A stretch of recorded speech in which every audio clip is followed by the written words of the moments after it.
नमस्कार, मैं पेन बाजपेयी अपने यूट्यूब चैनल मैथिली पेन बाजपेयी पे आपका बहुत बहुत स्वागत करता हूं। थंबनेल से देख के आपको पता चल गया होगा कि आज के इस वीडियो में हम लोग किस टॉपिक पे बात करने वाले हैं। जी हां, आज हम बात करेंगे एसएससी सीएचएसएल 2019 की कट ऑफ के बारे में कि आपकी 2019 की कट ऑफ कितनी जा सकती है। और यहाँ पे जो कट ऑफ का हम लोग एनालिसिस करने वाले हैं वो आप मान के चलिए कि 100% आपका जो कट ऑफ है वो इसके आसपास ही रहने वाला है। अब इतने कॉन्फिडेंस के साथ मैं इस वजह से कह पा रहा हूँ क्योंकि मैंने हर उस एस्पेक्ट को यहाँ पे ले लिया है जो कि आपकी कट ऑफ को अफेक्ट कर सकता है। हर एक छोटे से छोटे पॉइंट को मैंने लिया है और यहाँ पे मैंने डिस्कस किया है जो कि आपकी कट ऑफ को अफेक्ट करेगा। तो वीडियो बहुत ही ज़्यादा इंटरेस्टिंग होने वाला है।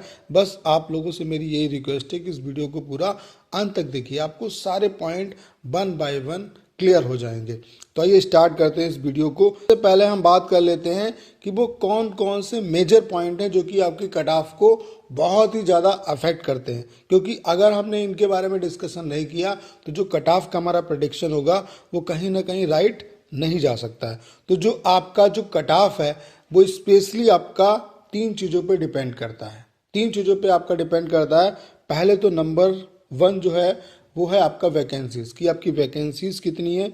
उसके अलावा जो आपका एग्ज़ाम हुआ, जो आपका एग्ज़ाम कंडक्ट कराया गया उसका लेवल कैसा था, मतलब आपका इजी टू मॉडरेट आया है एग्ज़ाम, या मॉडरेट टू आपका डिफ़िकल्ट आया है, या इजी टू आपका डिफ़िकल्ट आया है, या इजी टू मॉडरेट आया है, उस पर डिपेंड करेगा।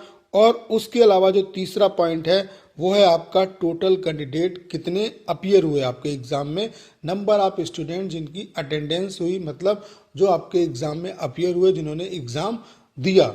इन तीन चीज़ों पे बहुत ही मोटे तौर पर आपकी जो कट ऑफ है वो अफेक्ट करती है। तो इन सारे पॉइंट को हम लोग वन बाय वन डिस्कस कर लेते हैं। तो सबसे पहले बात करते हैं नंबर ऑफ वैकेंसीज की, आपकी वैकेंसी कितनी है। अगर बात की जाए वैकेंसीज की एसएससी सीएचएसएल 2019 की, तो अभी जो आपकी टेंटेटिव वैकेंसी हैं वो है 4893, यानी कि ऑलमोस्ट आपकी 5000 वैकेंसी। लेकिन ये वैकेंसी आपकी टेंटेटिव वैकेंसी, अभी ये वैकेंसी आपकी इंक्रीज भी हो सकती हैं, क्योंकि हमेशा अभी ये कोई भी जो वैकेंसी आती है, किसी भी नोटिफिकेशन के टाइम जो वैकेंसी आती है वो आपकी फाइनल वैकेंसी नहीं होती, वो टेंटेटिव वैकेंसी होती है। उसमें इंक्रीजमेंट होता है और हर साल वैकेंसी में इंक्रीज होता है। तो इस साल भी वैकेंसी में इंक्रीजमेंट होगा और कहीं ना कहीं ये वैकेंसी आपकी ऑलमोस्ट 2018 या 2017 उसके अराउंड आपकी बन जाएंगी। तो अभी जो प्रेजेंट कंडीशन है उसमें आपकी जो वैकेंसी है वो इतनी है 4893, यानी कि ऑलमोस्ट आपकी 5000 वैकेंसी इस समय एसएससी सीएचएसएल 2019 की है और ये आपकी टेंटेटिव वैकेंसी है। ठीक है, अब हम बात कर लेते हैं दूसरा पॉइंट पे कि आपका जो लेवल ऑफ एग्जाम था वो कैसा था। अगर बात की जाए लेवल ऑफ एग्जाम की, तो आपका जो एग्जाम का लेवल था वो था easy to moderate. Easy to moderate जो आपका एवरेज एग्जाम था वो आपका इजी टू मॉडरेट रहा है।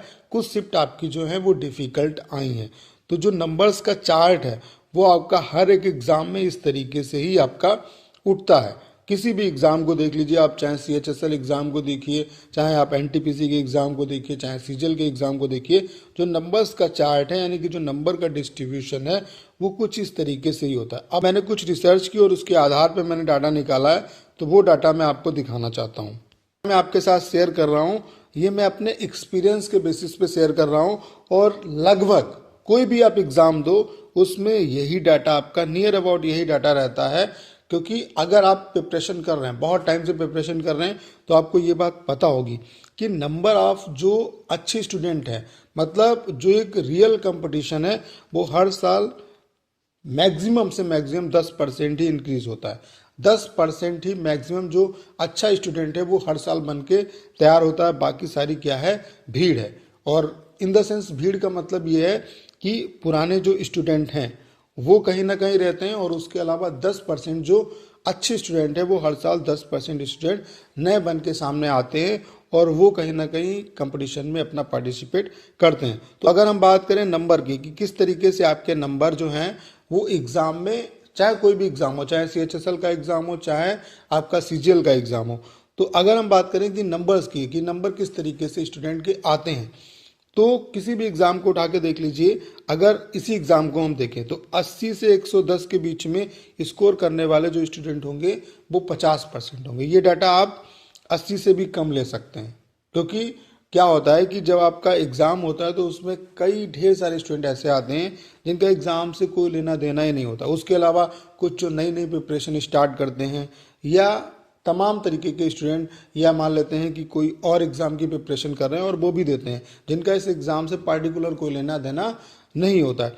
तो अगर हम एवरेज मार्किंग की बात करें तो 50% ऐसे स्टूडेंट होते हैं जिनके मार्क्स 80 से 110 के बीच में रहते हैं। अब अगर बात करें 120 से 150 के बीच में, तो 30% ऐसे कैंडिडेट होते हैं जिनके मार्क्स जो है वो 120 से 150 के बीच में रहते हैं। अब ये जो 120 से 150 के बीच में स्कोर करने वाले स्टूडेंट हैं, इनमें अच्छे भी स्टूडेंट हो सकते हैं, और नॉर्मली अगर देखा जाए तो वो स्टूडेंट जो 1 या 2 साल से प्रिपरेशन कर रहे हैं वो स्टूडेंट होते हैं। अब सबसे जो ज़बरदस्त वाले स्टूडेंट हैं वो हैं आपकी थर्ड वाली कैटेगरी में, जो 150 से ऊपर मार्क्स स्कोर करते हैं, वो 20% ही होते हैं। और उनमें से जो 180 या उससे ऊपर का अगर जो स्कोर करते हैं तो वो 3 से 4 या 5% स्टूडेंट ही होते हैं। तो इस तरीके से आपके मार्क्स डिस्ट्रीब्यूशन होते हैं, और इसी तरीके से आपके नंबर हर एक एग्जाम में आते हैं। और कहीं ना कहीं ये डाटा आपका CHSL 2019 के लिए भी फिट बैठेगा। अगर आप प्रिपरेशन कर रहे हैं तो आप इस बात को मेरी समझ पा रहे होंगे, जो डाटा मैं आपके साथ शेयर कर रहा हूँ ये बिल्कुल राइट है। 1-2% इधर उधर आपका हो सकता है। तो इस तरीके से मार्क्स का डिस्ट्रीब्यूशन होता है। अब मैं दिखा देता हूँ कि स्टूडेंट के मार्क्स आपके किस तरीके से वेरी किए। यहाँ पे कुछ शिफ्ट का मैंने मार्क्स जो है वो आपको दिखाने की कोशिश की है कि मार्क्स आपका किस तरीके से आया है। और यहाँ पे जो मैंने मार्क्स शो किए हैं वो UR कैटेगरी के शो किए हैं। तो अगर बात की जाए 17 मार्च की, जैसा कि आपको पता होगा कि आपका एग्ज़ाम जो है वो 17 मार्च से लेकर के 26 अक्टूबर तक चला। 17 से 19 मार्च तक आपका एग्ज़ाम हुआ था, फिर कोरोना की वजह से आपका एग्ज़ाम नहीं हो पाया, फिर आपका एग्ज़ाम 12 से लेकर के 26 अक्टूबर तक चला। तो अगर बात की जाए स्कोर की, तो 17 मार्च को जो आपका एग्ज़ाम हुआ था उस शिफ्ट में आपके UR के जो राय स्कोर एवरेज रहे वो 133। 18 मार्च की अगर बात की जाए तो 135, 19 मार्च की अगर बात की जाए तो 136, वहीं अगर 12 अक्टूबर की बात की जाए तो 139, 13 अक्टूबर की बात की जाए तो 120, 14 अक्टूबर की बात की जाए तो 130, 15 अक्टूबर की बात की जाए तो 134, 16 अक्टूबर की बात की जाए तो 136, 19 अक्टूबर की बात की जाए तो 142, और 20 अक्टूबर की बात की जाए तो 130, और 21 अक्टूबर की बात की जाए तो 132। ये डाटा देखने के बाद आपको समझ में आ गया होगा कि जो UR कैटेगरी के मार्क्स हैं वो कहीं ना कहीं 130 से 140 के बीच में आपके लाई कर रहे हैं। तो ये बातें आपको समझ में आ गई होंगी कि किस तरीके से आपके मार्क्स मिलते हैं और किस शिफ्ट में कितने मार्क्स स्टूडेंट की आए, मैक्सिमम कितने मार्क्स आए, क्योंकि ये कहीं ना कहीं हमारी कट ऑफ को बहुत ही ज़्यादा अफेक्ट करेंगे।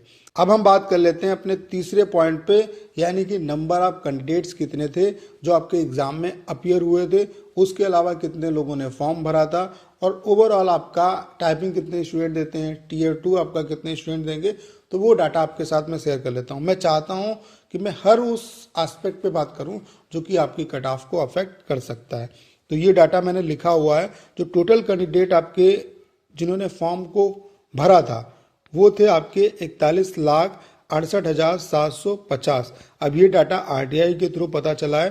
तो जो टोटल फॉर्म पड़े थे आपके वो 41,68,750 फॉर्म पड़े थे। अब अगर बात की जाए कि नंबर ऑफ कैंडिडेट जो अपीयर हुए थे आपके एग्जाम में वो कितने थे, तो वो थे आपके 14,09,856। यानी कि आप देख सकते हैं कि इतने परसेंट स्टूडेंट जो थे वो आपके एग्जाम में अपीयर हुए थे। और ये डाटा जो है वो आपका हर साल यही रहता है।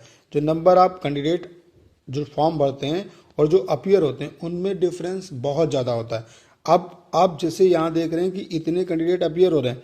अब जो Tier 2 क्वालिफाई करेंगे, अभी Tier 1 जो क्वालिफाई करेंगे वो कैंडिडेट इससे भी बहुत ज़्यादा कम होंगे, और उसके अलावा जो Tier 2 क्वालिफाई करेंगे वो उससे भी कम होंगे, और उसके बाद जो टाइपिंग में ऑलमोस्ट क्वालिफाई जो करके आएंगे वो 5,000 समथिंग स्टूडेंट होंगे जिनको जॉब मिलने वाली है।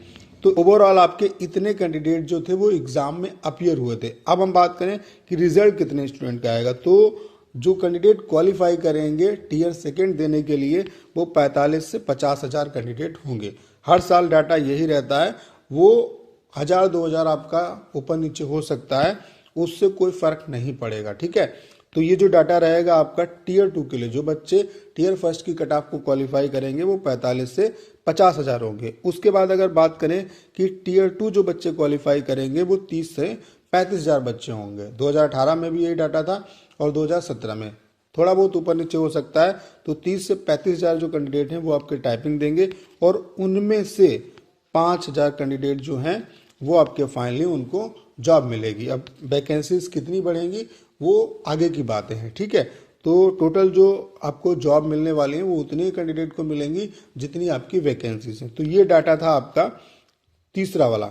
अब हम बात कर लेते हैं एसएससी सीएचएसएल 2019 की कट ऑफ के बारे में कि आपकी कट ऑफ कितनी जा सकती है। लेकिन उससे पहले 2018 का मैं आपको डाटा दिखा देता हूं कि 2018 में आपकी कट ऑफ कितनी रही थी।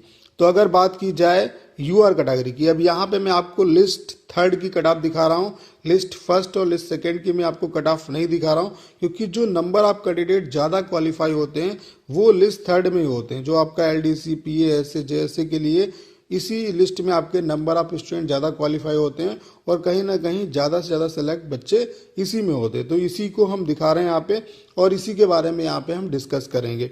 तो अगर बात की जाए यूआर की, तो यूआर की आपकी कट ऑफ रही थी 135.60। अगर बात की जाए एससी की, तो एससी की आपकी कट ऑफ रही थी 110.09। अगर बात की जाए एसटी की, तो आपकी एसटी की कट ऑफ रही थी 99.09। अगर बात की जाए ओबीसी की, तो ओबीसी की आपकी कट ऑफ रही थी 133.74। बात की जाए ईडब्ल्यूएस की, तो ईडब्ल्यूएस की आपकी कट ऑफ 127.25 और ईएसएम की अगर कट ऑफ देखें तो आपकी 56.11। बात करें ओएच की, तो ओएच की आपकी जो कट ऑफ थी वो 102.75। इस तरीके से आप पूरा टोटल कट ऑफ देख सकते हैं 2018 का, और टोटल जो कैंडिडेट क्वालिफाई हुए थे वो 45,101 थे। अब हम बात कर लेते हैं अपनी 2019 की एक्सपेक्टेड कट ऑफ के बारे में कि आपकी कट ऑफ कितनी जा सकती है। अब ये रही आपकी एसएससी सीएचएसएल 2019 की एक्सपेक्टेड कट ऑफ। यहाँ पे कट ऑफ को बताने से पहले मैंने सारी बातें आपको बता दी जो आपकी कट ऑफ को अफेक्ट कर सकती है। तो कहीं ना कहीं आप देख लेना, जब आपका रिजल्ट आएगा तो जो कट ऑफ जाएगा वो आपका इसी के अराउंड रहने वाला है, इसी के अराउंड आपका रहेगा। तो अब यहाँ पे जो मैं कट ऑफ आपको बता रहा हूँ वो आपके रॉ मार्क्स के बेसिस पे बता रहा हूँ। तो अगर आप यूआर कैटेगरी से हैं और आपके मार्क्स 133 से 137 के बीच में, तो कहीं ना कहीं आप क्वालिफाई कर जाएंगे टीयर फर्स्ट की कट ऑफ को। अब हम बात करते हैं ईडब्ल्यूएस की। तो अगर आप ईडब्ल्यूएस कैटेगरी से हैं और आपके मार्क्स 125 से 128 के बीच में बन रहे हैं, तो कहीं ना कहीं आप सेफ हैं। अगर हम बात करें ओबीसी की, तो अगर आप ओबीसी से हैं और आपके मार्क्स 130 से 132 हैं, तो कहीं ना कहीं आप सेफ हैं, आपका सिलेक्शन हो जाएगा। अगर हम बात करें एससी की, तो अगर आप एससी कैटेगरी से हैं और आपके मार्क्स 110 से 113 के बीच में बन रहे हैं, तो कहीं ना कहीं आप सेफ हैं। अगर हम बात करें एसटी की, तो अगर आपके मार्क्स 108 से 110 के बीच में हैं, तो कहीं ना कहीं आप सेफ हैं। अब ये जो कट ऑफ मैंने आपको बताई वो आपके रॉ स्कोर के बेसिस पे बताई। अब यहाँ पे ये नॉर्मलाइजेशन के बाद तय होगा कि आपका जो कट ऑफ है वो कितना बनेगा। अब नॉर्मलाइजेशन जो है वो आपका शिफ्ट वाइज शिफ्ट जो है वो डिफर भी करेगा। जैसे अगर हम बात करें इजी शिफ्ट की, तो इजी शिफ्ट में आपका नंबर जो है वो डिक्रीज भी हो सकता है और बढ़ेगा तो 1 से 2 या 3 नंबर आपका इंक्रीज होगा। वहीं बात करें अगर हम मॉडरेट शिफ्ट की, तो मॉडरेट शिफ्ट में आपका 3 से लेकर के आपका 10 से 12 नंबर तक इंक्रीज हो सकता है। और वहीं अगर बात की जाए हार्ड शिफ्ट की, तो हार्ड शिफ्ट में आपका 10 से लेकर के 50 नंबर तक इंक्रीज हो सकता है। तो ऐसा नहीं है, जिस बच्चे के मान लेते हैं एग्जाम्पल के लिए यूआर में 110 मार्क्स हैं और उसका एग्जाम हार्ड शिफ्ट में था, तो वो सेफ नहीं है, वो बिल्कुल सेफ है। जब नॉर्मलाइजेशन होगा तो उसका स्कोर 50 बढ़ने के बाद 160 हो जाएगा। तो मेरे कहने का मतलब ये है, ये मैंने ओवरऑल आपका बताया। अब इसमें क्या है कि अगर आपका कम रहता है और आपका मान लेते हैं हार्ड शिफ्ट है, तो ऐसा नहीं है कि आपका सिलेक्शन नहीं होगा। ये जो मैंने आपको कट ऑफ बताई वो आपके रॉ मार्क्स के बेसिस पे बताई।